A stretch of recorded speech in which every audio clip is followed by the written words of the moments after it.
ছিল প্রশাসন, তার ছিল গুন্ডা বাহিনী, তার ছিল ছাত্র লীগ, তার ছিল যুবলীগ, তার ছিল আওয়ামী লীগ।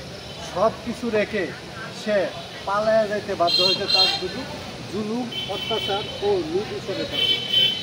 আর এত নির্যাতন করা হয়েছে দেশনেত্রী বেগম খালেদা জিয়ার উপর, এরপরেও সে দেশ ছাড়ে নাই। তাহলে তাতেই বোঝা যায় আসলে দেশপ্রেমিক কে। আমি মনে করি বাংলাদেশের মাঝে যদি দেশপ্রেমিক, দেশকে ভালোবেসে থাকেন, সেটা হচ্ছে আমাদের একজন, তার সুস্থতা কামনা করে আমাদের এই কথা এই পর্যন্ত শেষ করছি। আল্লাহ হাফেজ।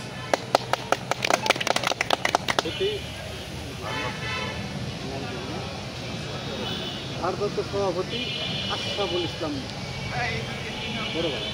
আসসালামু আলাইকুম। বিসমিল্লাহির রহমানির রহিম।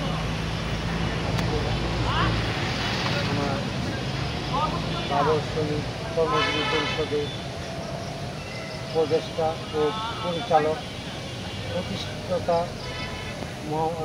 মহোদয় মোহাম্মদ মোশাররফ হোসেন চৌধুরী, উপস্থিত আছেন নয়ন ভাই, উপস্থিত আমার কোনো সহযোদ্ধা অনেকেই বা বাবর শ্রমিক কর্মজীবী নেতৃবৃন্দ,